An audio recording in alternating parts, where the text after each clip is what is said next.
당신이 지금 느끼는 불안의 80%는 앞일을 모른다는 두려움에서 시작됩니다.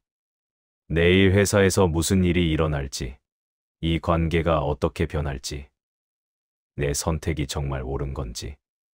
우리는 매일 수십 가지 불확실성 속에서 살아갑니다. 그리고 그 불확실성은 우리를 점점 더 지치게 만들죠. 현대 사회는 빠르게 변하고 정보는 넘쳐나지만 우리 마음은 점점 더 혼란스러워집니다. SNS를 열면 누군가는 성공했고 누군가는 행복해 보이고 나만 뒤처지는 것 같은 느낌. 이 모든 것들이 우리를 불안하게 만듭니다. 하지만 놀랍게도 2000년 전 동양의 철학자들은 이미 이 문제에 대한 답을 가지고 있었습니다. 노자와 장자, 그리고 공자. 이들이 남긴 지혜는 단순한 고리타분한 교훈이 아닙니다. 이것은 흔들리는 우리 삶의 균형을 잡아주는 실질적인 인생 가이드입니다. 오늘 이 영상에서는 동양 철학이 알려주는 불안에서 벗어나는 법, 그리고 진짜 자유로워지는 법을 이야기하려고 합니다. 여러분이 이 영상을 끝까지 보신다면 앞일을 모르는 것이 더 이상 두렵지 않을 거예요. 아니, 오히려 그것을 받아들이고 편안해질 수 있을 겁니다. 지금부터 함께 시작해 보시죠. 우리는 역사상 가장 풍요로운 시대를 살고 있습니다. 스마트폰 하나면 세상의 모든 정보에 접근할 수 있고, 배고프면 클릭 몇 번으로 음식이 도착하죠. 과거 왕들도 누리지 못했던 편리함 속에서 살아갑니다. 그런데 왜 우리는 이렇게 불안할까요? 답은 역설적이게도 너무 많은 선택지와 너무 빠른 변화 때문입니다. 우리는 매 순간 선택해야 합니다. 어떤 직업을 가질지, 누구와 관계를 맺을지, 어떤 가치관을 가질지, 그리고 그 선택이 정말 옳은지 끊임없이 의심하게 됩니다. SNS를 보면 상황은 더 악화됩니다. 남들은 다 잘 사는 것 같고 행복해 보이고 나만 뒤처지는 것 같은 느낌. 비교는 우리를 더욱 불안하게 만들죠. 관계도 마찬가지입니다. 과거처럼 평생 한 직장, 한 동네에서 사는 시대가 아닙니다. 사람들은 계속 바뀌고 관계는 유동적이며 누구를 믿어야 할지 알 수 없습니다. 이런 혼란 속에서 많은 사람들이 말합니다. 요즘 뭔가 재미가 없어. 삶이 지루해. 감흥이 없어. 이런 감정이 드는 이유는 무엇일까요? 동양 철학에서는 이를 중용의 붕괴라고 설명합니다. 균형이 무너진 거죠. 한쪽으로 너무 치우치면 삶은 무너집니다.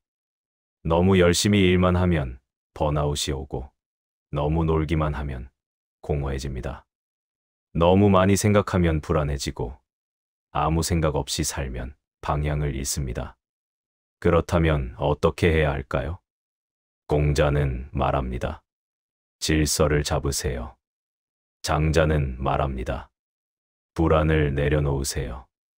둘은 정반대로 들리지만 사실 서로를 보완하는 이야기입니다. 공자의 지혜로 삶의 구조를 만들고 장자의 지혜로 그 구조에 갇히지 않는 자유를 얻는 것.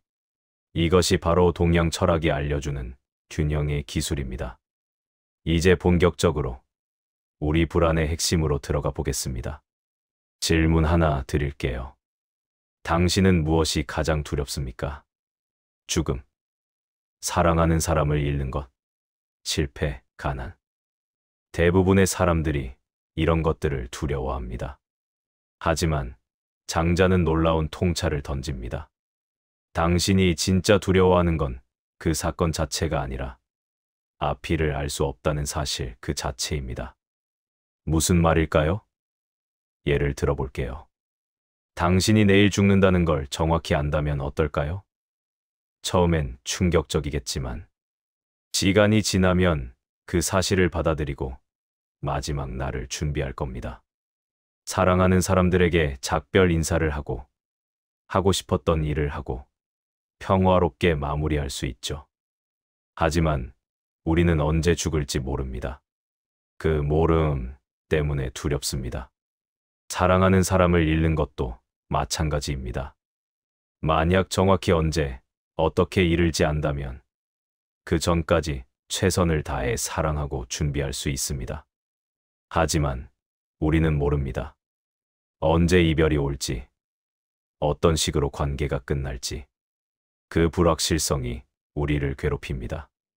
장자는 이를 설명하기 위해 심청전 같은 이야기를 예로 듭니다. 아니, 정확히는 장자 시대에 비슷한 이야기인 이연인의 이야기죠.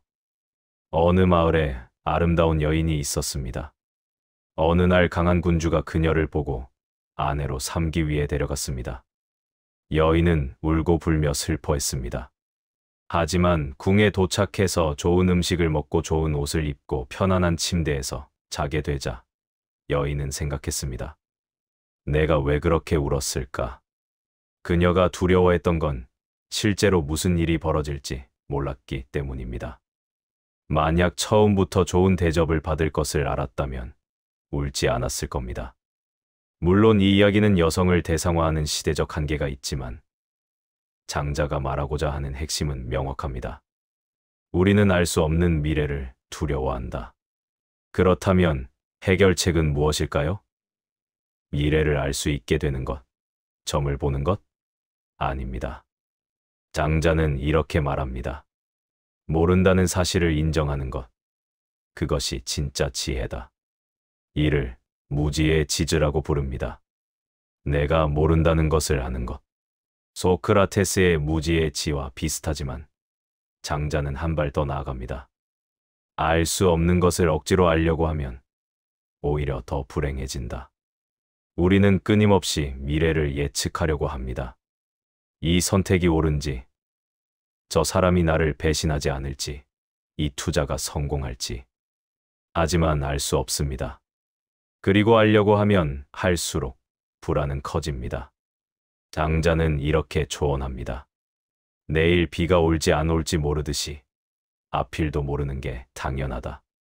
그러니 오늘에 집중하라. 이것이 바로 두려움에서 벗어나는 첫 번째 열쇠입니다. 그럼 이제 한 걸음 더 들어가 볼까요? 장자는 참된 안전주의라는 개념을 이야기합니다. 이게 뭘까요? 보통 우리가 생각하는 안다는 것은 이런 겁니다. 110이다. 이건 맞다. 지구는 둥글다. 이건 사실이다. 이 사람은 나쁘다. 저 사람은 좋다. 즉, 옳고 그름을 판단하는 것이 아는 것이라고 생각합니다. 하지만 장자는 정반대로 말합니다. 참된 알미란 옳고 그름을 나누지 않는 것이다. 처음 들으면 이상하게 들립니다. 그럼 뭐든 다 받아들이라는 건가? 판단하지 말라는 건가? 정확히는 이런 의미입니다. 세상의 기준은 언제든 바뀝니다. 과거에 옳았던 것이 지금은 틀리고 지금 옳은 것이 미래에는 틀릴 수 있습니다. 어떤 문화에서 좋은 것이 다른 문화에서는 나쁠 수 있습니다. 예를 들어볼까요? 조선시대에는 여자가 밖에 나가는 것이 나쁜 것이었습니다. 하지만 지금은 당연히 좋은 일이죠. 과거에는 동성애가 죄악이었지만 지금은 많은 나라에서 인정받습니다. 그렇다면 무엇이 진짜 옳고 그른 걸까요?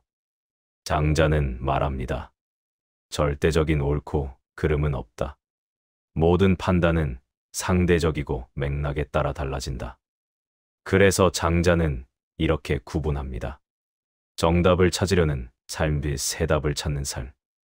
정답을 찾으려는 사람은 끊임없이 비관합니다. 이게 맞나? 저게 맞나?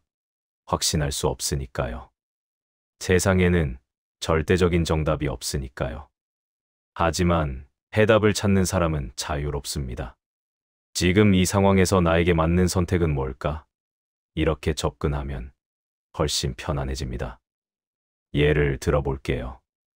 당신이 지금 회사를 그만둘까 고민한다고 쳐봅시다. 정답을 찾는 사람은 이렇게 생각합니다. 그만두는 게 맞을까, 틀릴까? 다른 사람들은 어떻게 할까? 성공한 사람들은 뭐라고 했을까? 해답을 찾는 사람은 이렇게 생각합니다. 내가 진짜 원하는 게 뭘까?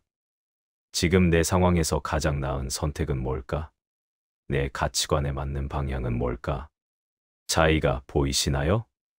정답을 찾는 순간, 당신은 남의 기준에 갇힙니다. 하지만 해답을 찾는 순간, 당신은 자유로워집니다. 장자는 이렇게 말합니다.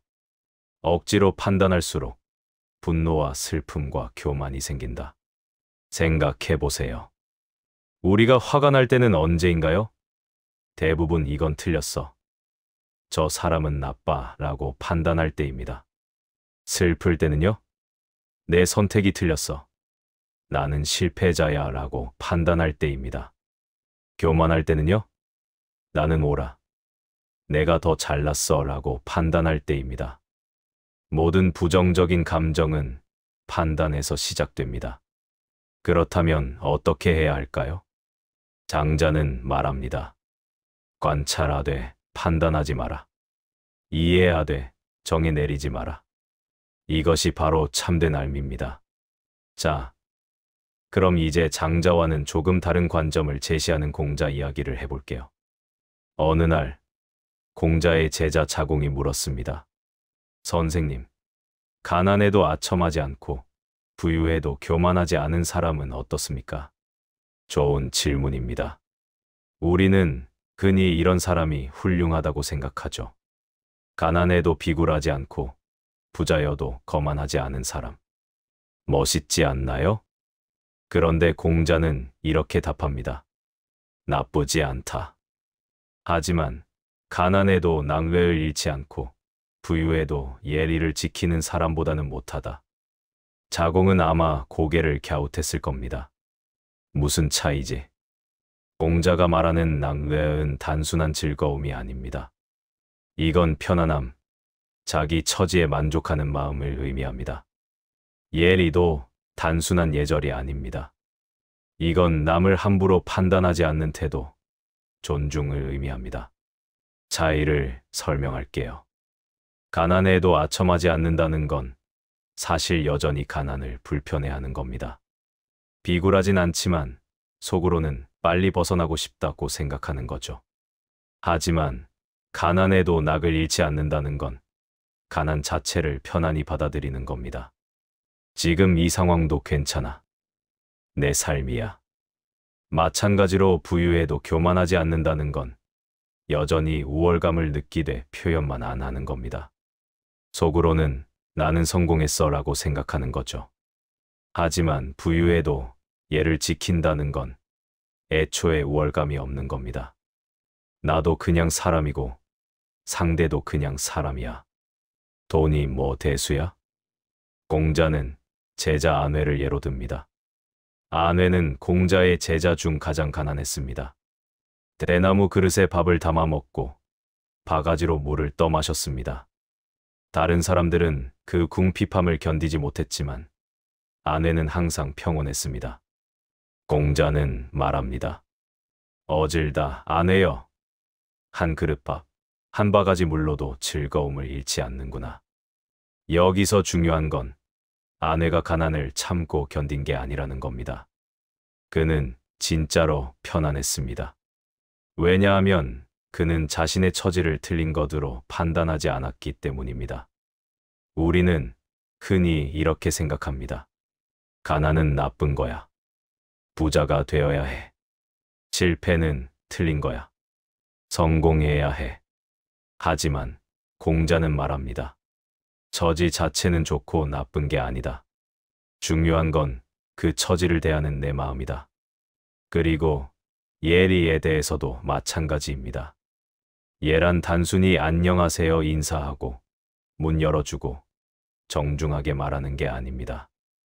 예의 본질은 남을 판단하지 않는 것입니다. 부자가 가난한 사람을 보고 저 사람은 게으른 거야 라고 판단하면 그건 예가 아닙니다. 가난한 사람이 부자를 보고 저 사람은 운이 좋았을 뿐이야 라고 판단해도 그것도 예가 아닙니다. 진짜 예는 이렇게 생각하는 겁니다. 저 사람도 나름의 사정이 있겠지. 나도 내 사정이 있고 우리는 서로 다른 삶을 사는 거야. 공자의 낙과 예는 결국 장자의 참된함과 통합니다. 판단하지 않고 있는 그대로 받아들이는 것. 이것이 바로 평안의 핵심입니다. 자, 여기까지 들으면 이런 생각이 들 수 있습니다. 장자랑 공자는 정반대 아닌가? 장자는 자유롭게 살라고 하고 공자는 예절 지키고 질서 지키라고 하잖아? 맞습니다. 표면적으로는 정반대처럼 보입니다. 장자는 이렇게 말합니다. 세상의 기준에 얽매이지 마라. 자유롭게 살아라. 공자는 이렇게 말합니다. 예를 지켜라. 질서를 존중하라. 하지만 깊이 들어가면 둘은 같은 이야기를 하고 있습니다. 남을 쉽게 판단하지 마라. 장자는 이렇게 접근합니다. 세상에 절대적인 옳고 그름은 없다. 그러니 판단하지 마라. 공자는 이렇게 접근합니다. 사람마다 처지가 다르다. 그러니 존중하라. 결국 둘 다 같은 결론에 도달합니다. 그리고 둘 다 이렇게 말합니다. 좋은 해답은 정성 속에서 나온다. 공자는 절차탕 마치에 소줘 뭐라는 말을 합니다. 옥을 깎고 다듬듯이 계속 노력하고 개선하라는 뜻이죠. 장자도 비슷하게 말합니다. 해답은 단번에 오지 않는다. 경험하고 관찰하고 천천히 찾아가는 것이다. 우리는 종종 즉각적인 답을 원합니다. 이럴 땐 어떻게 해야 돼요? 정답이 뭐예요? 하지만 진짜 좋은 답은 시간과 정성 속에서 만들어집니다. 예를 들어, 당신이 지금 인간관계에서 고민한다고 칩시다. 저 사람이 나를 싫어하는 것 같아. 어떻게 해야 해? 즉각적인 답을 원하지만 실제로는 여러 가지를 고려해야 합니다. 저 사람의 상황은 어떤가? 내 행동 중 무엇이 문제였을까? 나는 정말 저 사람과 관계를 회복하고 싶은가? 아니면 그냥 거리를 두는 게 나을까? 이런 질문들을 천천히 던지고 관찰하고 생각하다 보면 자연스럽게 해답이 나옵니다. 장자와 공자는 겉보기엔 다르지만 본질은 같습니다. 장자는 자유롭게 살되 책임감 있게 살아라고 말하고 공자는 질서를 지키되 그 안에서 자유를 찾아라고 말합니다. 둘을 함께 배우면 삶의 균형을 찾을 수 있습니다. 자, 이제 아마 가장 중요한 질문이 나옵니다. 그래서 사람은 변할 수 있나요? 우리는 흔히 이런 말을 합니다. 걸레는 빨아도 걸레다. 사람, 성격은 안 변한다. 타고난 건 어쩔 수 없다. 정말 그럴까요? 동양 철학에서는 이를 세밀하게 구분합니다. 인성 련싱, 천성 타고난 성질. 인경 련거 기질 환경에 따라 변하는 성격. 인품 련핀 인성, 인격. 무슨 말인지 풀어볼게요. 인성, 즉 천성은 타고난 겁니다. 누구는 태어날 때부터 급하고 누구는 느립니다. 누구는 부드럽고 누구는 굳셉니다. 이건 잘 안 바뀝니다. 하지만 인격, 즉 기질은 환경에 따라 얼마든지 바뀝니다. 예를 들어 원래 급한 성격의 사람이 있다고 칩시다. 이 사람의 천성은 급한 겁니다. 이건 평생 급할 겁니다. 하지만 이 사람이 어떤 환경에서 살았느냐에 따라 기질은 달라집니다. 만약 어릴 때부터 화를 내면 칭찬받는 환경에서 자랐다면 이 사람은 공격적인 성격이 될 겁니다. 하지만 만약 화를 내면 혼나고 참으면 칭찬받는 환경에서 자랐다면 이 사람은 차분한 성격이 될 겁니다. 둘 다 천성은 급합니다. 하지만 기질은 정반대입니다. 그리고 이 둘을 합친 게 인품입니다. 동양 철학에서는 성질은 안 변하지만 성격은 변한다고 말합니다. 그러니까 걸레는 빨아도 걸레라는 말은 절반만 맞습니다. 성질 천성은 그대로지만 성격 기질과 인품은 얼마든지 바뀔 수 있습니다. 더 정확히 말하면 걸레도 빨면 수건이 되고 수건도 방치하면 걸레가 된다입니다. 여기서 중요한 건 변화는 선택이라는 점입니다. 어떤 사람은 자신의 천성을 핑계로 삽니다. 나는 원래 급해서 그래. 나는 타고난 게 이래서 어쩔 수 없어. 하지만 동양 철학은 말합니다. 천성은 어쩔 수 없지만 인격과 인품은 내 선택이다. 여기서 중요한 진실 하나를 말씀드릴게요. 사람들은 흔히 이렇게 말합니다. 모든 사람은 평등하다. 이건 맞습니다. 인권적으로, 존엄성으로는 모두 평등합니다. 하지만 동양 철학은 한 발 더 나아갑니다. 인성은 평등하지만 인품은 평등하지 않다. 무슨 말일까요? 인성, 즉 천성은 모두가 타고납니다. 이건 평등합니다. 누가 더 우월하고 열등한 게 아닙니다. 하지만 인품은 다릅니다. 인품, 인성, 인격. 그리고 인격은 노력으로 만들어집니다. 그러니까 인품은 노력의 결과입니다. 많이 노력한 사람의 인품과 적게 노력한 사람의 인품은 다릅니다. 이건 차별이 아닙니다. 이건 사실입니다. 걸레와 수건의 비유를 다시 들어볼게요. 걸레도 계속 빨고 관리하면 수건이 됩니다. 수건도 방치하고 더럽히면 걸레가 됩니다. 걸레는 빨아도 걸레라는 말은 틀렸습니다. 정확히는 이렇습니다. 걸레도 빨면 수건이 되고 수건도 안 빨면 걸레가 된다. 여러분은 스스로를 어떻게 관리하고 있나요? 매일 조금씩 나아지려고 노력하나요? 아니면 난 원래 이래라며 안주하고 있나요? 장자는 말했습니다. 신기한 변화화는 누구에게나 있다. 중요한 건 어느 방향으로 변할지 선택하는 것이다. 당신은 어느 방향을 선택하시겠습니까?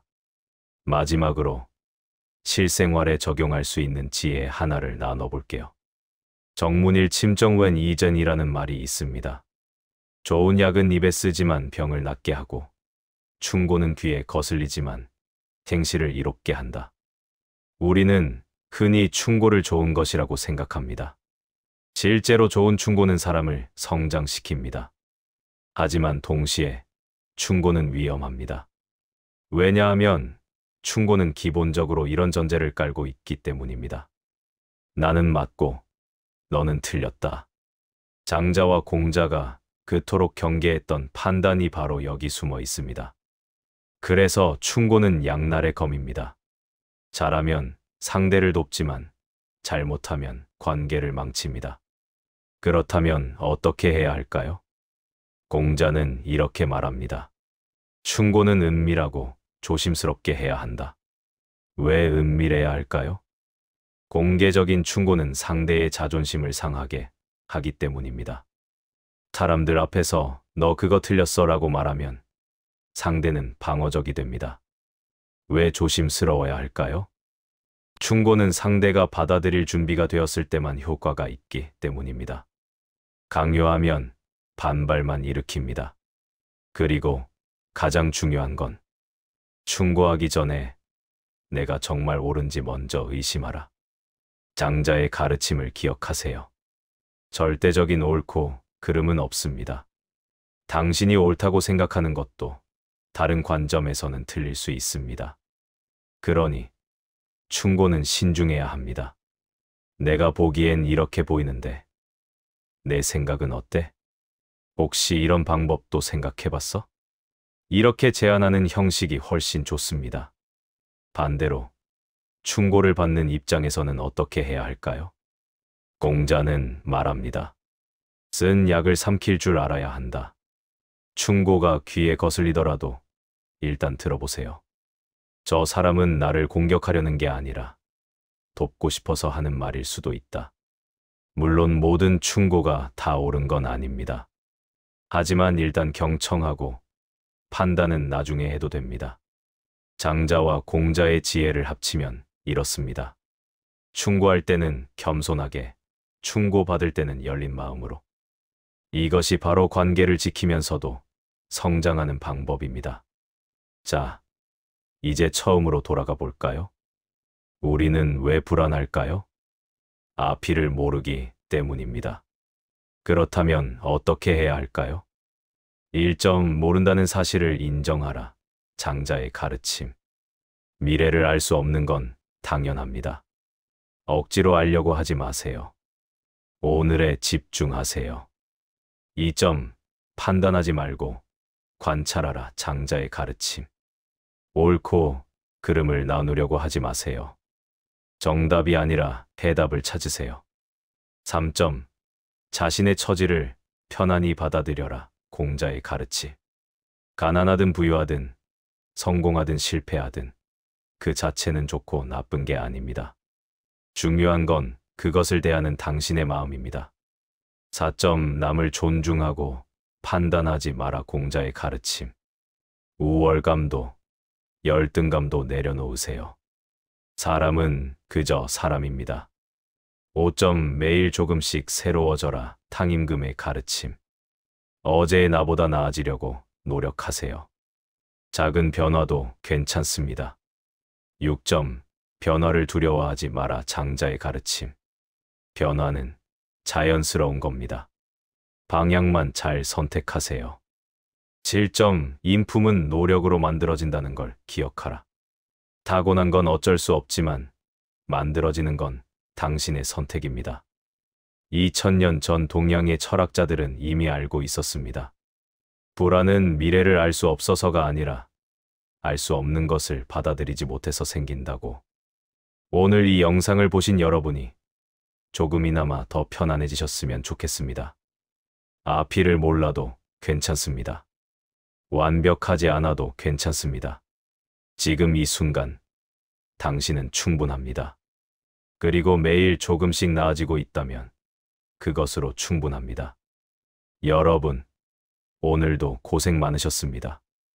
내일도, 모레도 조금씩 새로워지는 하루 보내시길 바랍니다. 시청해 주셔서 감사합니다.